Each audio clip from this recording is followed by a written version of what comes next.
శ్రీకృష్ణాయ పరమాత్మనే నమః. భగవద్గీత ద్వితీయ అధ్యాయంలో మనం చివరికి వచ్చాము. ఇక్కడ అర్జునుడు ఒక ప్రశ్న అడిగాడండి పరమాత్మనే.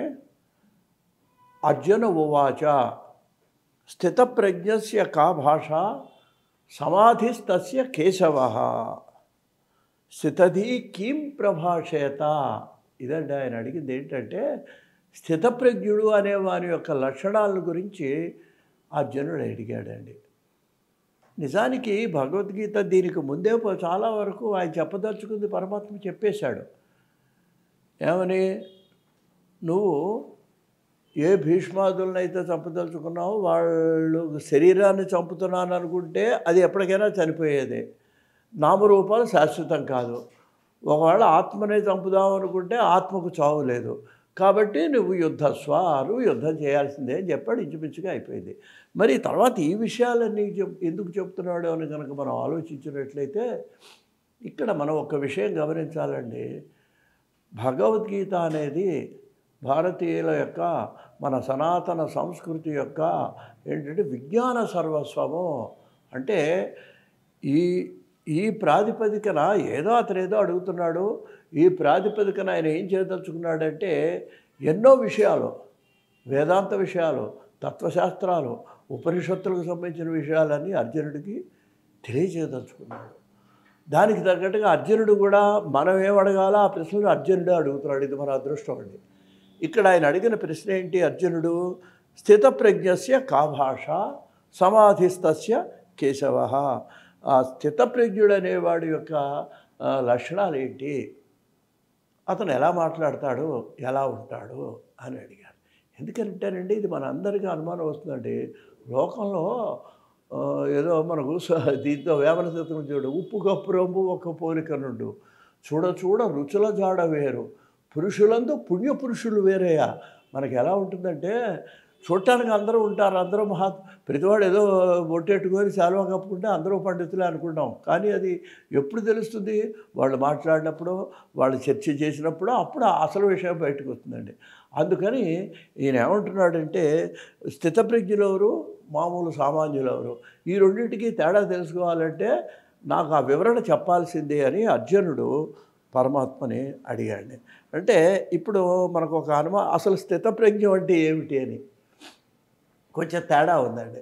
ప్రజ్ఞ వేరు, స్థితప్రజ్ఞ వేరు. ప్రజ్ఞ అంటే ఏంటి?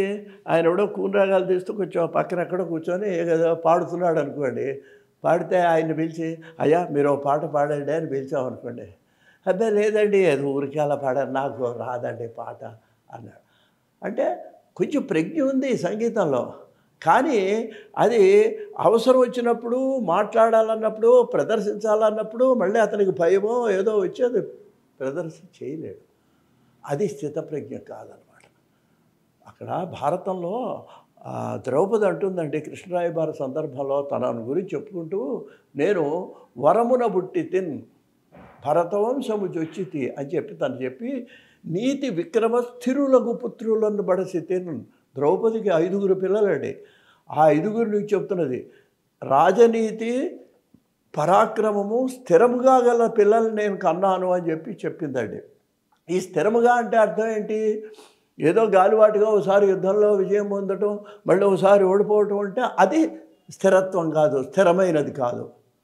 కాబట్టి ఈ స్థిరం అనే మాటకు అర్థం ఏంటంటే దాంట్లో ప్రత్యేకంగా మనకి పరిపూర్ణమైనటువంటి దాని మీద కంట్రోల్ ఉండాలండి. ఆ సంగీతం అనండి, సాహిత్యం అనండి ఉంటే దాన్ని స్థిరత్వం అంటారు, దాన్నే స్థితప్రజ్ఞ అంటుంటారనమాట.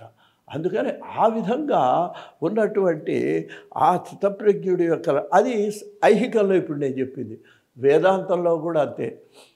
నాకు వైరాగ్యం కలిగింది అంటాడు. మఠాలు పెడతారు, పీఠాలు పెడుతుంటారు, మళ్ళీ దానికోసం ధన సంపాదనకని బయలుదేరుతుంటారండి. ఇవన్నీ కూడా మరి నిజానికి స్థితప్రజ్ఞ గల వాళ్ళు ఏం చేయాలి? ఆ వైరాగ్యంలోనే ఉండాలి. ఏదో మంచి మాటలు చెప్పాలంతే. ఏదో ఒక రమణ మహర్షిలాగా ఎక్కడో ఉండిపోవాలి. అలా కాకుండా మరి ఈ విధంగా ఉన్నట్లయితే ఇది ఏమిటి అంటే ఒక విధంగా క్షమించాలని చెప్పినా కూడా అది స్థితప్రజ్ఞ మాత్రం కాదు. స్థితప్రజ్ఞవాడు ఈ లౌక్యంలో తన యొక్క ఆత్మను పరమాత్మలో లీనం చేసే ఉంటాడు. ఎప్పుడు ఐహికమైనటువంటి భోగాల మీద ఆసక్తి ఉంటాడు. కాబట్టి అటువంటి ఆ స్థితప్రజ్ఞుడి యొక్క లక్షణాలు ఎలా ఉంటాయి అని చెప్పమని ఈయన అర్జునుడు అడగటం జరిగిందండి. మరి అది ఇది శ్లోకం మళ్ళీ ఒకసారి మీకు చదువుతానండి. స్థితప్రజ్ఞస్య కా భాష సమాధిస్తస్య కేశవ స్థితది కిం ప్రభాషేత కిమాసేత వ్రజేత కిం. ఆయన ఎలా ఉంటాడు, ఎలా నడుస్తాడు, ఎక్కడ కూర్చుంటాడో చెప్పమని అంటుంటే దానికి అప్పుడు భగవాను వాచ అంటున్నాడు ఆయన. ప్రజహాతి యదా కామాన్ సర్వాన్ పార్థ మనోగతాన్. మొట్టమొదటి లక్షణం చెబుతున్నాడు స్థితప్రజ్ఞుడికి. ప్రజహాతి యదా కామాన్. కామాన్ అంటే ఏంటనమాట? కోరికలండి. ముందుట ఆ కోరికలు వదిలేయాలండి. స్థితప్రజ్ఞత్వం మనకు రావాలి అన్నట్లయితే మనం కొన్ని కావాలంటే కొన్ని వదిలేయాలండి. షుగర్ ఉంది, జాతి రాకుండా దూరంగా ఉండాలి అంటే మధుర పదార్థాలు తింటాం మానేయాలి. అది కావాలి ఇది కావాలంటే కుదరదు, ఇది ప్రమాదం అవుతుంది. అలాగే నీకు స్థితప్రజ్ఞత్వం కావాలి అన్నట్లయితే అతను ఏం చేయాలంటే ప్రజహాతి యదా కామాన్. కామాన్ అంటే ఏంటనమాట అండి? ముందు కోరికల్ని వదిలేయాలి. ఎలా వదిలేయాలట? జహాతి అంటే సరిపోతుంది వదిలేయటం అని. ప్రజహాతి అని ఉన్నాడు. ప్రజహాతి అంటే అర్థం ఏంటనమాట? ప్రయత్నపూర్వకంగా వదిలేయాలి, పూర్తిగా వదిలేయాలి. కొంచెం వదిలేయటం కాదు, పూర్తిగా వదిలేయగలగాలి. అలా వదిలేయటమే కాకుండానండి ఆత్మన్యేవ ఆత్మనా తుష్ట. తన మనస్సులోనే తాను సంతృప్తి పొందుతూ ఉండాలి. ఇట్లా ఎవరైతే ఉంటారో వాళ్ళు స్థితప్రజ్ఞులు అని మొట్టమొదట ఇది దాని తర్వాత శ్లోకంలోనే 55వ శ్లోకంలో ఆయన చెప్పడం జరిగింది. ఇదే కాకుండా దాని తర్వాత ఇంకో శ్లోకంలో కూడా చెప్పారండి. దుఃఖేషు అదృద్విగ్నమనాహ సుఖేషు విగత స్పృహ.